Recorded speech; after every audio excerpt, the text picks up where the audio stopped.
researcher hacked his own computer and found worst chip flaw.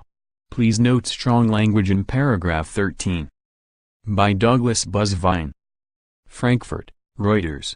Daniel Gruss didn't sleep much the night he hacked his own computer and exposed a flaw in most of the chips made in the past 2 decades by hardware giant Intel Corp, INTC.O. The 31-year-old information security researcher and post-doctoral fellow at Austria's Graz Technical University had just breached the inner sanctum of his computer's central processing unit, CPU, and stolen secrets from it. Until that moment, Gruss and colleagues Marit Slip and Michael Schwartz had thought such an attack on the processor's kernel memory, which is meant to be inaccessible to users, was only theoretically possible. When I saw my private website addresses from Firefox being dumped by the tool I wrote, I was really shocked, Gruss told Reuters in an email interview, describing how he had unlocked personal data that should be secured. Gruss, Lip and Schwartz, working from their homes on a weekend in early December, messaged each other furiously to verify the result.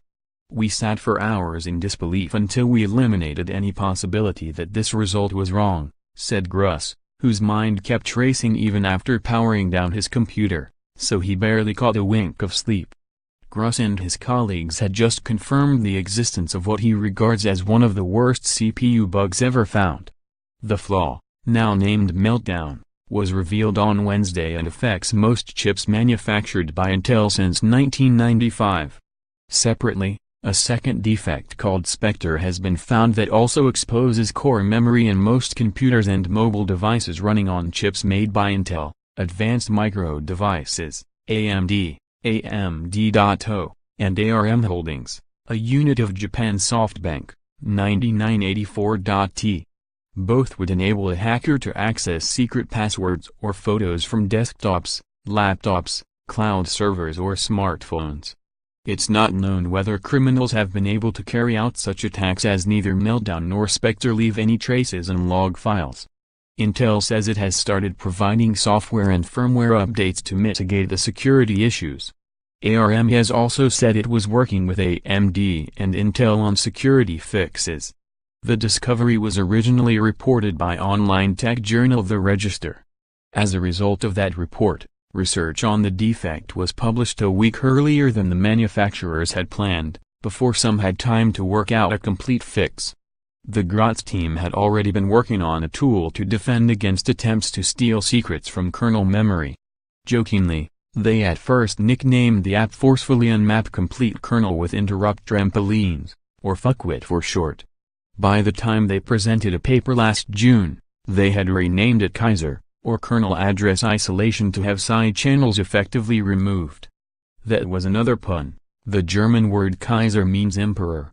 As the name suggests, Kaiser seeks to defend the kernel memory from a so-called side channel attack that exploits a design feature of modern processors that increases their speed. This involves processors executing tasks out of order, and not in the sequence received. If the CPU makes the right speculative call, time is saved. Get it wrong and the out-of-order task is cancelled and no time is lost. Reviewing the Kaiser paper, researcher Anders Fogh wrote in a blog last July that it might be possible to abuse so-called speculative execution in order to read kernel memory. He was not able to do so in practice, however. Only after the December self-hacking episode did the significance of Graz team's earlier work become clear. It turned out that the Kaiser tool presented an effective defense against Meltdown. The team quickly got in touch with Intel and learned that other researchers, inspired in part by Fogh's blog, had made similar discoveries. They were working under so-called responsible disclosure, where researchers inform affected companies of their findings to give them time to prepare patches to repair flaws they have exposed. The key players were independent researcher Paul Kocher and the team at a company called Cyberus Technology, said Gruss, while Jan Horn at Google Project Zero, GL.O, came to similar conclusions independently.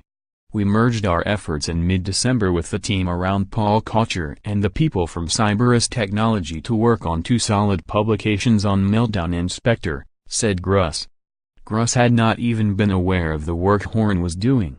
Jan Horn developed all of this independently. That's incredibly impressive, he said. We developed very similar attacks, but we were a team of 10 researchers. The wider team said patches for Meltdown, based on Kaiser, had been readied for Microsoft Corp, MSFT.O, and Apple Incorporated, Apple.O, operating systems, as well as for the Linux open source system. There is as yet no fix for Spectre, which tricks programs into leaking their secrets but is viewed as a harder exploit for a hacker to carry out. Asked which of the two flaws posed the greater challenge, Gruss said, "The immediate problem is Meltdown. After that it is going to be Spectre. Spectre is more difficult to exploit but also to mitigate. So in the long run I'd bet on Spectre." Editing by Georgina.